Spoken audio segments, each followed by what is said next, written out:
Ni kweli kwamba Romain Folz ambaye alikuwa ni kocha wa Yanga, tayari Yanga wameshafikia makubaliano kuvunja na mkataba, na nathibitisha kwamba kwa 99% sasa Romain Folz na benchi lake la ufundi huenda wakawa si makocha wa Yanga kuanzia sasa.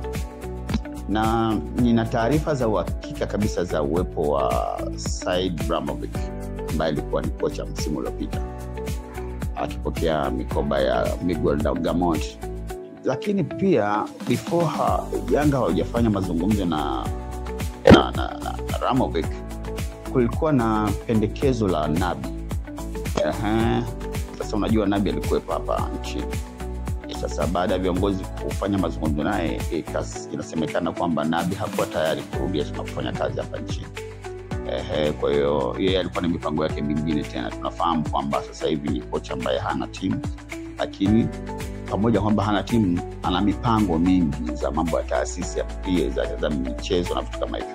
Kwa hiyo hakutaka tena kurudi tena kufanya kazi hapa nchini. Kwa chaguo la pili la viongozi wa klabu ya Yanga likawa ni kwa Said Ibrahimovic, na wanajua kwamba ni kocha ambaye anaendana na mipango yao, na hata kuachana naye haikuwa mapenzi yao. Kwa hiyo walifanya naye mazungumzo na ametoa nchini, wako kwenye mazungumzo na kuhakikishia 99% yamekwenda vizuri.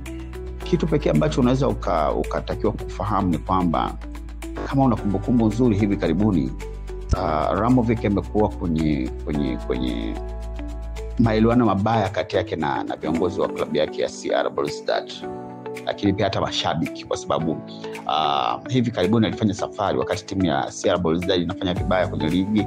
Alifunga safari na kwenda nchini Spain pale Madrid kuangalia game ya Madrid, na akapiga picha nyingi tu akaziposti kwenye akaunti zake za mitandao ya kijamii kama Instagram na vitu vingine. Hii ikamletea shida sana kwa waandishi wa habari. Waandishi wa habari wa pale wakapiga sana kelele, na mashabiki wakafoka sana kwamba anakwenda kutanua huko na kula starehe wakati timu yake iko kwenye mazingira magumu. Ikapelekea kuandika chapisho kwenye akaunti yake la kuomba radhi kwamba sasa atajikita katika kufundisha timu. Lakini kwa kifupi, from there kumekuwa na mahusiano mabaya kati yake kwa maana Ibrahimovic na viongozi wa timu ya CR Belouizdad na hata mashabiki pia kwa ujumla. Na waandishi wa habari wamekuwa wakimshambulia sana.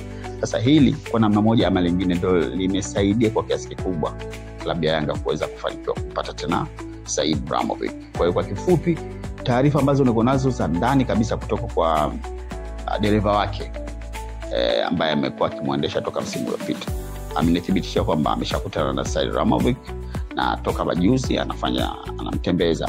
Kwa hiyo kuna uwezekano mkubwa wa kocha huyu kujiunga tena na klabu ya Yanga, kwa sababu tayari Romain Folz amekushachana na klabu ya Yanga. Kwa hiyo tutarajie muda wowote from here Said Ibrahimovic atatangazwa kuwa kocha wa Yanga.